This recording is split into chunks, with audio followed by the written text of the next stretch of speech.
Exercise number 1, page 19, how to love your business. I want you to think back on a bad boss you've had. Perhaps it was someone who was mean to you. Maybe he or she was not your favorite, or you just did not click in some crucial way. Or maybe this boss was downright emotionally abusive. They are, some of them are. What was it about them that made you think of them as a bad boss? Critical boss, whatever word you want to use. Were they annoying, condescending? Did they take credit for your hard work? See if you can come up with 5 characteristics to describe them and why. And I want you to visualize yourself there with them and dig into the scenario.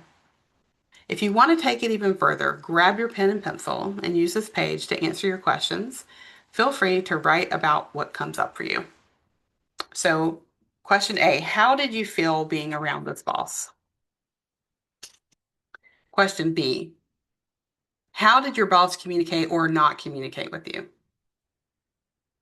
Question C, in what way did this boss treat you differently than he or she treated others? I think we'd probably just update that to they treated others. So notice how you're feeling in your body and what kind of reactions you're having. Are you saying to yourself anything about the person and why you started your own business? Are you in a moment of I'll show them, or are you saying I'll never be like them? I want you to spend some time observing your own reactions, and if you're interested in exploring the inner dialogue more, do some journaling on it, because we'll be coming back to this.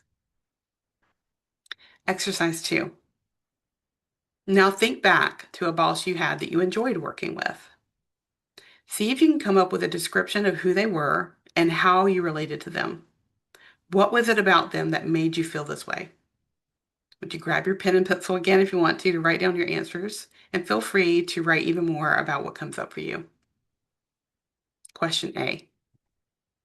Write down 5 characteristics of the nice boss for example, what made them amazing? Question B. How did you feel being around this boss? Question C. How did they communicate or not communicate? Question D. In what way did they support or value you? And I want you to notice how you're feeling your body and what kind of reactions you're having to your answers. What is your inner dialogue about this boss that you liked? Spend as much time with this as you like.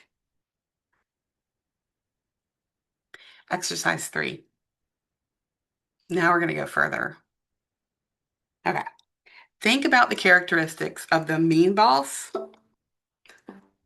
and of that nice boss by reviewing the list of characteristics you've made. Think about how you are as a boss of your own business.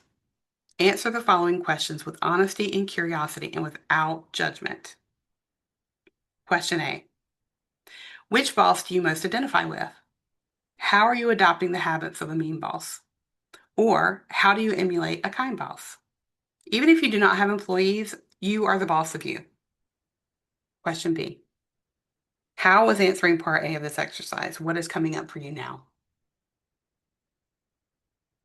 To take this further, write out longer answers and spend some time exploring the concepts through journaling about what it means to be your own boss. When Mary did this exercise, she discovered that she was recreating the patterns of a mean boss that she'd had years ago. This boss was hypercritical. He demanded that reports, projects, and meetings be completed in a very specific way that made no sense to anyone else. Mary said that it was especially challenging because these specific demands would change from day to day with no warning. She also felt that she was walking on eggshells and could do nothing right for them.